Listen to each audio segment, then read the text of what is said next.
involves some sort of money.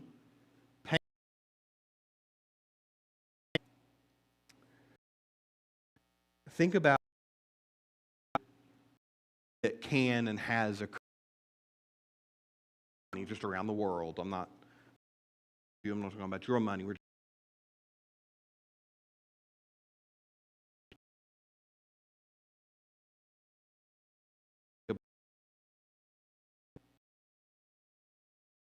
a result of those resources.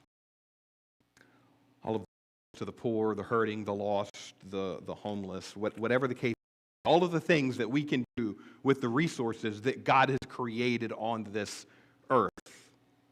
Think about how we could transform our community even more if we manage to consistently make and exceed our church. Was to put those back to back, doing an exposition through back to back with they're uncomfortable that we really just kind of some years ago because the devil has had it long enough. Way to really given by God. Help us live while we're here in this temporary place. And then two, it allows comes at a price. Sin is never cheap. It will take you further than you want to go, keep you longer, cost you more than you want, and is never cheap. It's just easy. There's nothing wrong with money. There's nothing wrong with making. Nothing wrong. Like I said earlier, there's nothing wrong with spending it. It becomes wrong when we live out of it. James chapter 5, start 1. James says, come on. You people in the church now, just imagine if I stood up here and called out a few people. But he says, come on. Kidding me? Come on, people. Doing. Your wealth is rotting, your clothes are off, they're moth-eaten, you've got this gold and you've got this silver corroded and there's corrosion everywhere. Oh, and by the way, it's also corroded.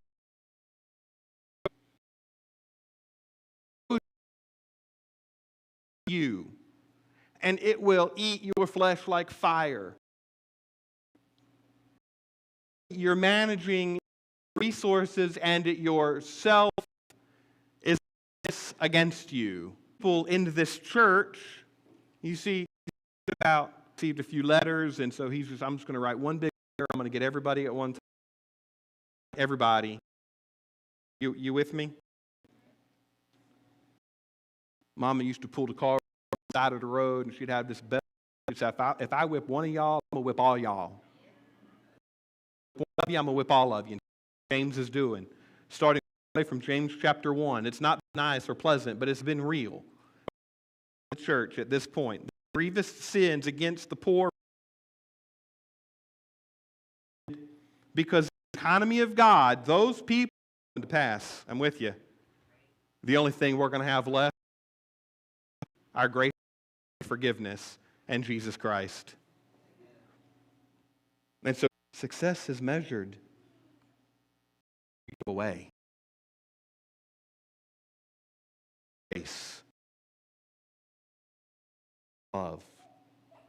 Luke chapter 12 and verse 15. Possessions.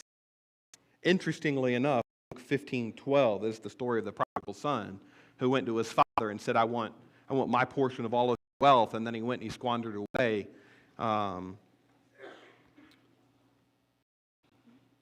With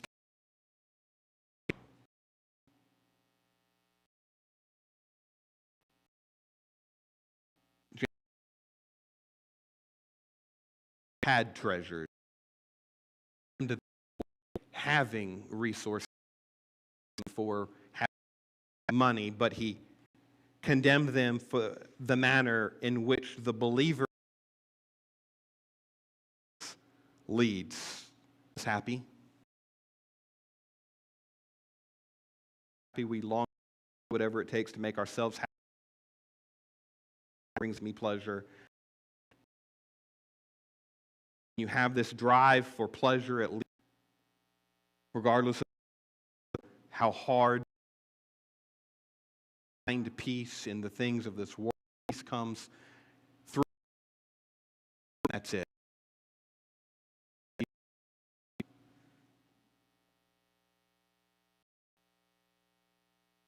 Psalm 62 verse 10 says, if your wealth increases, because the things of this world cannot satisfy your soul. 7 says that when I can being gained. We go a little bit further. Look at what you're doing. Look at what you're doing. Apparently, they held pay from their workers.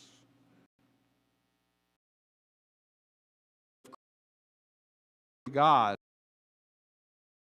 heard them. James, the cry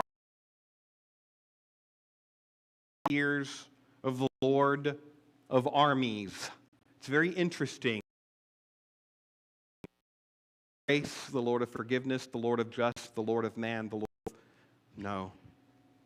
He says it's the Lord of armies has heard his children cry because of your oppression.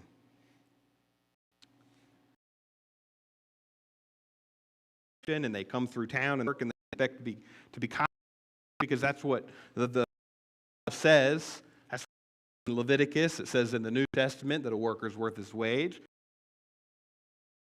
The people that work in the fields. And so the people came and they had this expectation, but now James is saying, come on, look at what you guys are doing. God has blessed you, God has sustained you, God sent you workers, and now you're oppressing them. Probably in the name of God. We're dealing with the advantage of people who take care of themselves. I'm of the opinion that all people should be treated with the dignity that God has given them and expressed some measure of grace, regardless of their past and current circumstance. The bottom line is this, and then we'll wrap up. When you spend too much time getting fat on the things of this world, you leave no room for the eternal things. If you're too full from God, or too full for God, and you're not full from God, you might be just full of yourself. Full of the things of this world. Maybe remember a story that I read I don't know where, years. A flock of geese migrating stopped at a old ancient stopping ground, and one morning the farmer came out and he's feeding his chickens, and a young gander went out from the pond and went over there to the corral and started eating all of the good, high, rich protein food.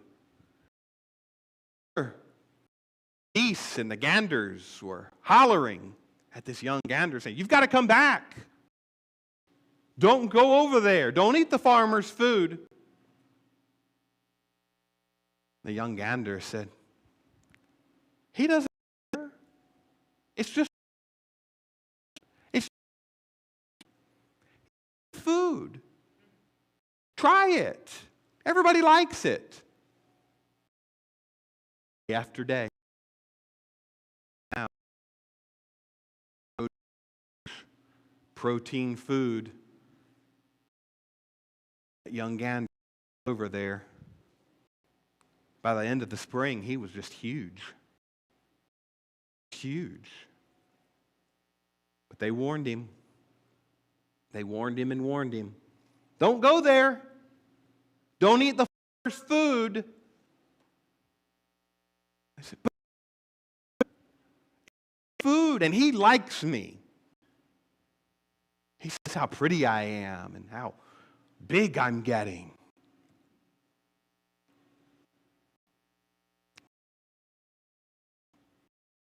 And all of the geese from the pond took flight. Now our gander tried as hard as he could to take off. He'd get a running start and go just as high as he could. But he could never get higher than the barn. He said, you know, it's fine.